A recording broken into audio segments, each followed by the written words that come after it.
staying with the Western Conference, and yesterday the Warriors blew out the Memphis Grizzlies, but it was kind of the game itself was a side point to the whole Ja Morant-Jordan Poole late game incident that left the Grizzlies superstar hobbling off the floor with a few minutes to go in the game, and now he's doubtful for Game 4, and Taylor Jenkins says he's likely won't play. Now, for those who haven't seen it, which you probably have, Jordan Poole, I think I'm going to interpret this in how I believe happened. Jordan Poole is reaching in, trying to go for a steal. He's trying to swipe. He makes contact with Ja's knee. There's no doubt there's contact there. I would say the incident was not deliberate, but people have ran with it in a few different ways, because Taylor Jenkins came out post-game and said, hey, this is where it happened. Was asked whether or not he thought it was intentional. His response was, I'm curious. Which has really led to a lot of controversy and angst between the teams, because then you had Steph Curry, Klay Thompson, Draymond Green, the more experienced heads come out and say, hang on a second, Jordan's not a dirty player. There's no way he meant this intentionally.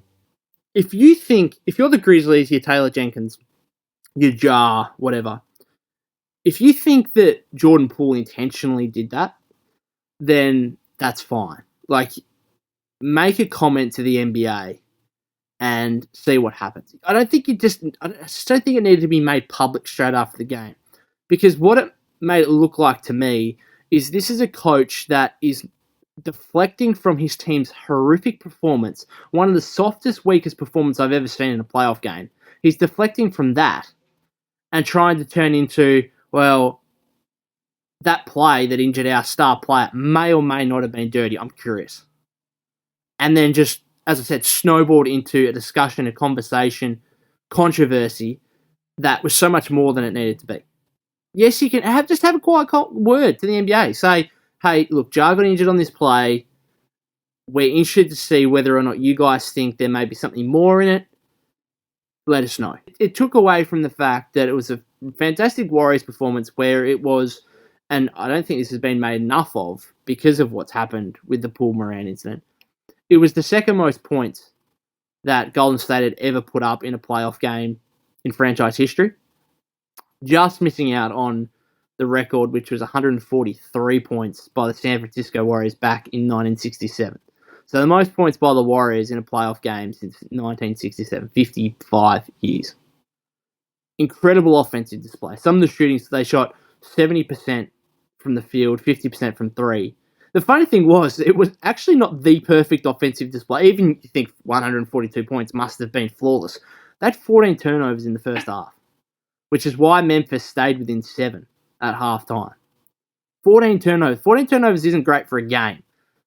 That is inexplicably bad for a half. But they cleaned that up in the second half, and they go for near on 80 points in the second half. It was, shooting the ball wise, it was a flawless display. But in saying that, geez, the Grizzlies' defense, which has been fantastic this season, hard-nosed.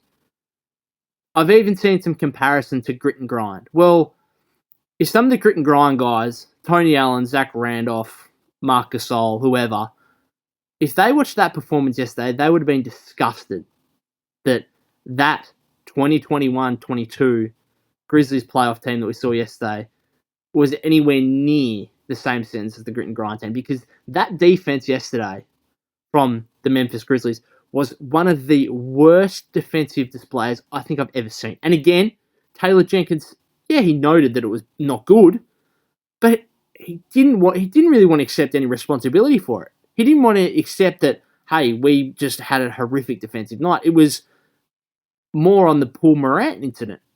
So that was, again, where my issue came with it. It was deplorable. The amount of times that Jordan Poole just blew by defenders, no help defense whatsoever, straight to the rim, easy dunk, easy layup. The Warriors shot 17 of 32 from three. That's great percentage-wise, but they didn't actually take too many threes. It was just all at the basket. It was literally all at the basket. The Grizzlies were letting them breeze to the rim and get whatever they wanted, whether it was out of split action from the post or, as I said, Jordan Poole just going past whoever he wanted and there being no second line of defense whatsoever. It was a weak, soft display